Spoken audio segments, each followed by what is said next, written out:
Greetings and welcome to the ninth review in our mid-2019 review series. Another special cigar, another cigar that if it went up on 24/24, it's still have in seconds. It's the Gloria Cubana Tainos.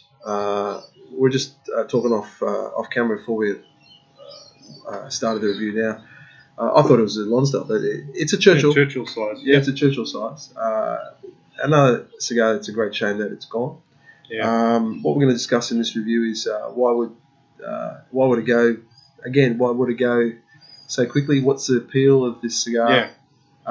It's an LRE December '09 cigar, and we'll talk about Cubana Tainos, the history of it, and when it was deleted, and again we'll mention Churchills and. How many are left? How many are left, and we'll talk about that. But yeah, well, cold draw. What do you, any notes on that for you, or are you picking up anything? Just a very faint sweetness there. Sweet tobacco. Nice draw. Not too much resistance, and it smells really nice. I think you mentioned the wrapper was quite. The wrappers look brilliant. Yeah. Beautiful color wrappers. Really nice. Yeah. All right, we'll come back and light it up, and we'll give our initial thoughts. Okay, so we've lit it up, and what do you reckon? First time you ever smoked a cigar? This is my first one. I've never had one before. It's only my second. Thank you so much. This is it tastes like a great sponge cake. A lot of just sponge cake flavour, like when you freshly bake a sponge cake and you let it rest for a bit and you have that first piece, the first piece you cut out. Oh wow, it's just so nice. That real nice sponge cake flavour. Yeah. Absolutely. Retro hell at the start, super smooth, and I still get those cake notes as well through there. Brilliant. Yeah, so I guess one question that we didn't talk about before when we were at the beginning of the review with the cold draw stage. It's an important question. The only Gloria Cubana regular production cigar left is the Medel Duo No. 4. Now, you may be familiar with that. The question is, how is this different? And I guess we've got to smoke through more of the cigar to adequately answer that question. Yep. But yeah, when you smoke a Medel Duo No. 4, what are you expecting? I mean, you've smoked a number of them. Yeah, I've had it's a lighter. I had the two boxes of the lighter wrapper Medel No. 4s, and they're from 2014 from memory, or 15, and a lot of really nice fruitcake notes almost. And they've got that distinct fruity flavour in there, like a fruitcake. Not like a Ramon Ionis fruit you get in the Especially Select, but it's just they're really really good to smoke. I like those flavours, and I know you got a box of those as well. Yes. And yours are the darker shade, and it was interesting to note when you smoke mine, and I think I've smoked one of yours as well. That's right. The two different wrappers and the flavours that between those two was really interesting. There's a difference. So I think you got the flavours more were similar. It was woody. It was with the darker wrapper there was way more wood and maybe slightly more towards the toast side, but more wood. They're a complex cigar. The Medel Duo No. 4. If you have them within the first 2 or 3 years, they evolve through the thirds, which is nice to have. And you get a range of flavours with those Medel Duo No. 4. So you can get a bit of wood or a pepper, like a dry pepper or white pepper, or you can get that out of them, or spice. Yeah, there's a touch of spice. Pepper spice. I don't know if you had spice out of touch. It's only more towards the spice side than the pepper side for me. Sure. It's a very light spice. Not like an intense spice you get from certain Partagas cigars, or even I think you get a bit of that in the Diplomatica number 2. Yes. But the La Gloria Cubana number 4, you do get a touch of spice on there. Yeah. So Yeah. really interesting. Well, one thing about your line wrapper ones the one thing that really appealed to me was that to me it had like an almond nut or nut and like a creamy texture to them that I really adored. They do have a cream as you smoke through them more. Yeah. There's that creaminess that comes on top. Yeah. Whereas my Madordan number 4 that were a darker wrapper didn't have that nut and creaminess in it.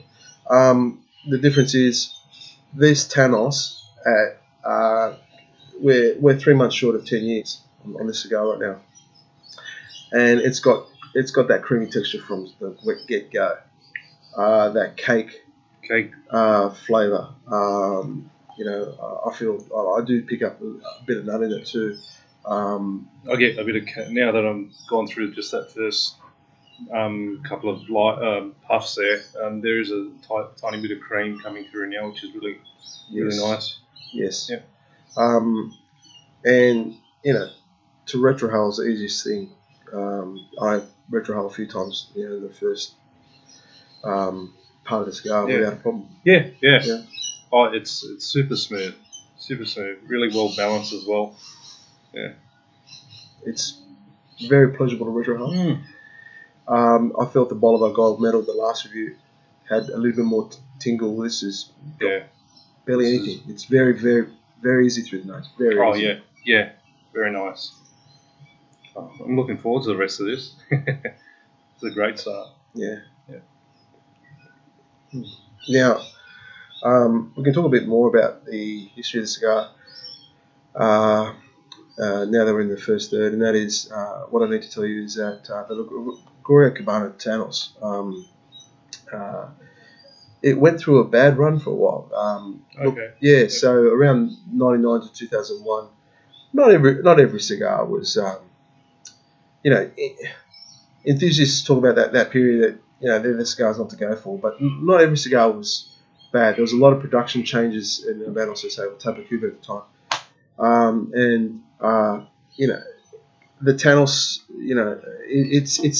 it suffered. It didn't have a good reputation. It was not well made, or it didn't deliver flavour-wise for a while. That changed towards the end of the 2000s. The 08-09 run were quite good. They were quite good, and so we're smoking a late 09 cigar here. Now, Cuban Cigar website has them delisted in 2012. But what I need to tell you about that, and we'll talk about it off air, is when a cigar is officially discontinued, it's no longer made, but the latest box that you're going to get might not be, say, in the Gloria Tubanos example, it might not have been 2012. It might be like 2011. There might have been still a run coming through in 2011. Just on the end of their production. Yeah. Okay. Yeah, that's it. So, I'm interested to know if anyone still has the LGC Tainos around that's watching this review. If you have it, if you have any in up to about 2011, because I doubt anyone would have them in the 2012. Yeah, that's true. I'd be keen to hear if there are. But Yeah. All right, what we're going to do is we're going to talk more about the cigar when we get through into the middle third. See you then. Welcome back. All I can say is that we're approaching the first, the end of the first third and into the middle third, and it's just it's just fantastic. Fantastic cream and sponge cake, and now on the retrohale, I was just talking to John about this now. I've noticed compared to when we started, which was a really smooth kind of shortbread flavour. Sponge cake flavour on the retrohale. It's gotten picked up. It's got like a nice tingle to it. Almost reminded me almost of a lemon citrus tingle, just slightly. Really, really interesting. And that's only picked up in the last couple of centimeters there. So There's no doubt about it. It just was not there at the beginning. If there was any, like the tingle, it's like a lemon. In the Ridgewell, if there was any at the beginning, that I did Ridgewell at the beginning. You did, yeah. There's certainly much more, noticeable now. But just smoking through the cigar at the moment, it's just much the same. It's like smoking a cake. I feel that that creamy texture in the cake. Lemon sponge cake. Yeah, sure thing. Lemon sponge cake. Yeah, it's really, really, really nice, and I recommend any of you that love Habano cigars, if you give a good opportunity to enjoy these type of cigars every now and then, or if you can get it, just get it, just give it a go, and because we go through regular production cigars usually, and they're usually 1 or 2 years old, and that's okay. That's what we regularly do, but every now and then, why not have one of these? They're just really special, and what makes it even more special for me, and I think Luca you'd agree, is that I don't have to get a regional edition or a limited edition. I can get my own regular production cigar and age it myself. Yeah. And I enjoy it more than sometimes in the limited edition or the regional edition. How do you feel about that? Yeah. So especially when it's something like you've put away and you've got a plan for, you look forward to for such a long for a while when you're aging it. Yeah, I think it's just as good.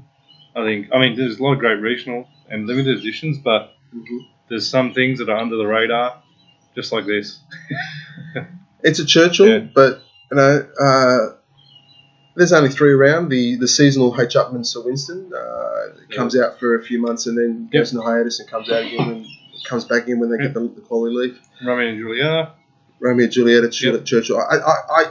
I've said it before. We've done reviews on that cigar, and I've done many reviews on text reviews on the forum, because lately the Romeo Julieta Churchill has really picked up in quality. It's a really quality smoke. It's an iconic cigar. It's about us to say I'm not going to get rid of that. It sells. End of story.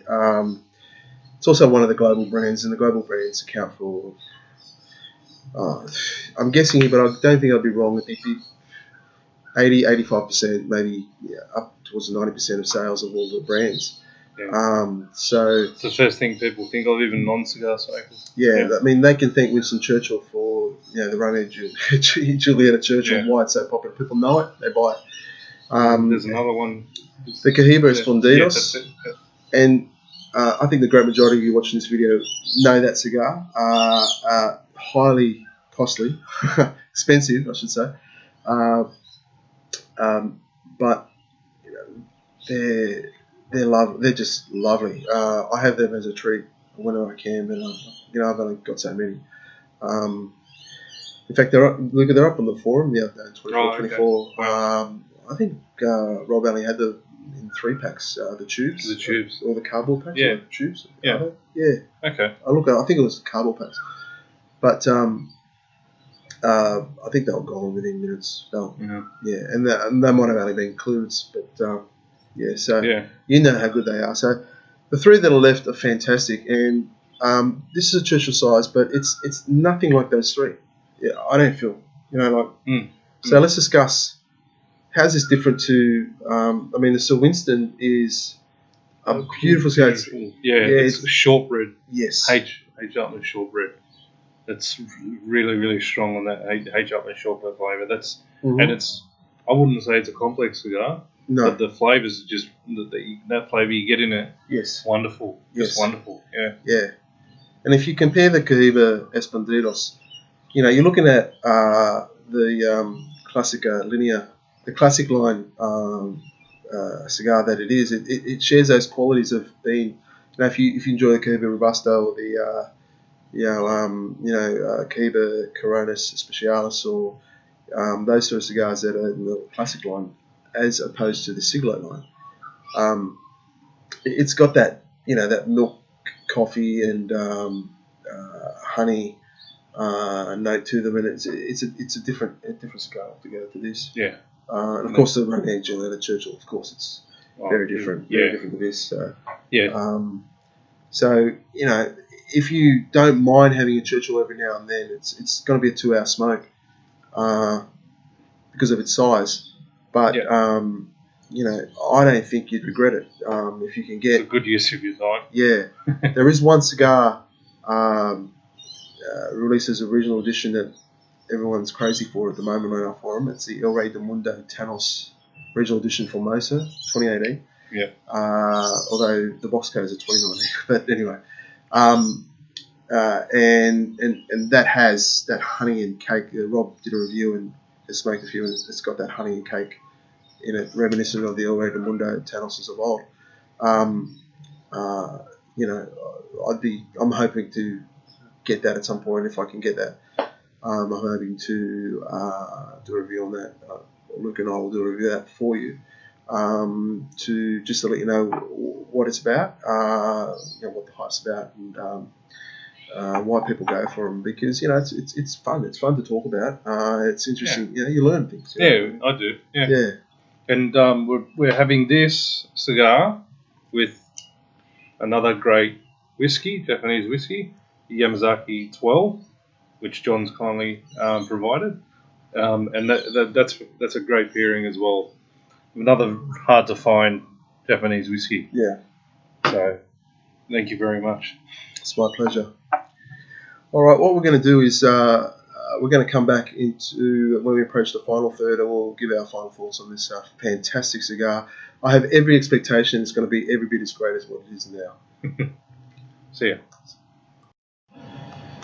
So, welcome back. We're into the final third, and we're coming on to sunset here in Sydney.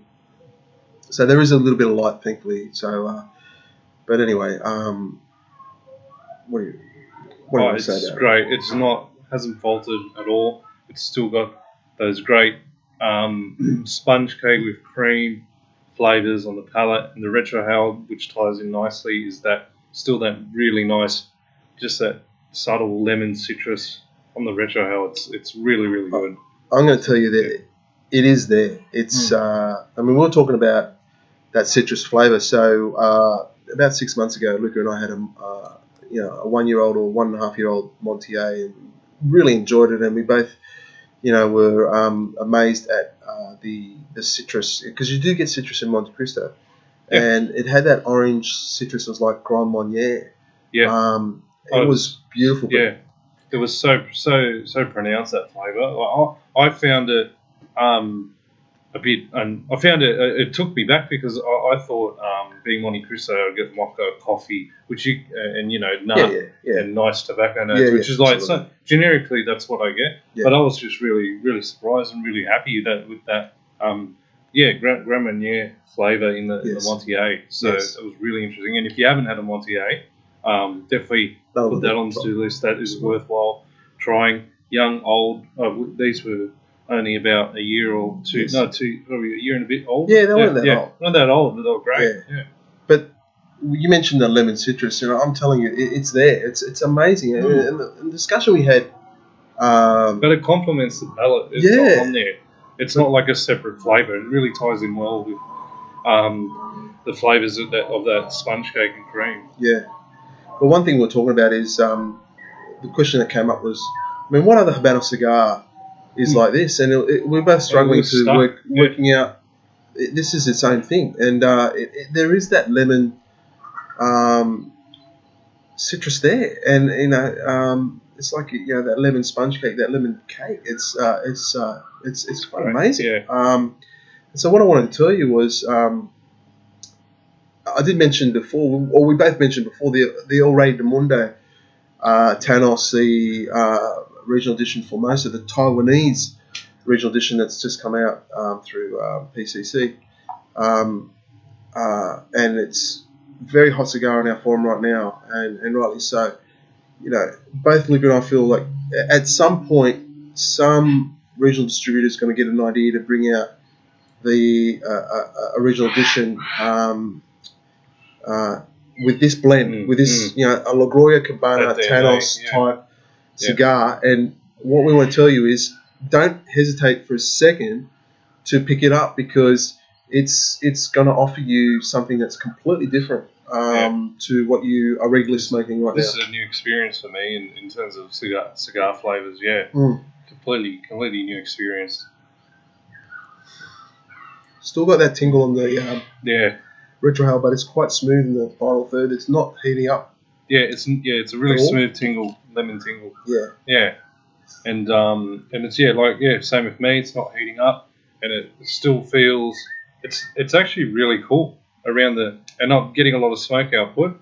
I'm regularly having a puff here and there, and it's actually it's not that hot around the end there. So really, and I think that's testament to it being a aged cigar as well. And like we mentioned in other reviews, as you get towards the end with aged cigars, it's still smooth and not as hot. That's what we both found. So yeah, so, brilliant smoke. I wish I got a box, but I'm glad I've had one with you. Thank you. That's my pleasure. And look, the final thing I wanted to discuss while we're smoking the final third was storage. I haven't really discussed storage that much in our reviews. Now, my storage is different to your storage, but you've evolved in your storage technique, and I think that you've followed the storage technique that's similar to a lot of other Sydney members on our forum that have had wine fridges, because you've got a wine fridge and a thermoelectric wine fridge. Yep. So what they do is they don't actually turn it on that often, really, unless it's summer. For 6 months now. Exactly. In the real heat of summer, I'll turn it on for a bit. And I've now got no humidity devices in there, no beads or anything. And you've had all the stuff from my fridge, and they smoke fine. They smoke perfect. And this cigar has been kept in its box in a Ziploc bag in my wet bar in a double brick home. Winters in Sydney is very mild, and I've had no humidity, no pack, nothing for 3 months. So 3 months it sat there. It was in my OLH for 3 years, 63 RAH at 65 degrees Fahrenheit, 18 degrees Celsius for 3 years. And then 3 months in my wet bar now with nothing, no humidity packs, no interference, just very simple storage. And how have you found it? Smoke great. Perfect, great. Yeah. No issues. I haven't had to touch up. No touch up with the lighter. Nothing. Look at that. The burns razor sharp, symmetrical. No touch ups for me either. The ash has been. The rings on that, I don't know if you can see that because it's getting a bit dark, but the rings are perfect. I couldn't ask for more. Yeah. Just brilliant. Fantastic smoke. Yeah. Okay. Excuse me. We're going to leave it there. Look, we've got 3 other great reviews coming up, and I know that you'll enjoy them. Again, type of cigars that if they go on 24, they'll sell out in a couple of minutes. And why do they? They're interesting things to talk about, and I know that you will enjoy them, and we'll enjoy bringing them to you. Until then, happy smoking, and I'm going to leave you with one thought. If you can get these older regular production cigars, maybe they're discontinued, maybe they're not. If you get a chance to savor them or smoke them, do so. It's a special, it's a different experience. Sometimes they're not. Sometimes they're not better. Like the truth is that sometimes they're not better than than what can I compare it to? Say, for me personally, I've got a Port Loranga Monte Carlos box from 2017. That's otherworldly. It's fantastic. I've got a Monte Cristo number 4. box from UEB, UEB May 18. I've had about seven. Oh, they're great. Yeah, you've had the same. Yeah. How many have you gone through? A box. You've gone through the box. Yeah. So I loved them. I couldn't. I when I realised. Did you have a 90% success rate? With yeah. 22 out of 25 were great, or more. I think I had 20, 23 or 24 that were great. And then by the time I realised I finished the box, I was like, because I was hoping to slow down, but on top of that, I did actually. Got 2 more of that code as well. 2 other boxes put away for around hopefully 5 years. Yeah, I think that's a good point. You're like, well, that's funny because that box code I've had I think 7 out of 8, or 7 out of 8, being above average or outstanding. So so sometimes the reproduction cigars are great. Yeah. But if you do get the chance to get these older cigars, and when they're like this, you do savour it. You're very grateful for that opportunity, and do yourself a favour if you can get that chance, do it. Yeah. So thank you for tuning into our review, I guess. And until then, hope you enjoyed it. Yeah, hope you enjoyed it. Until next time, happy smoking, guys. See you guys. Thank you. See ya.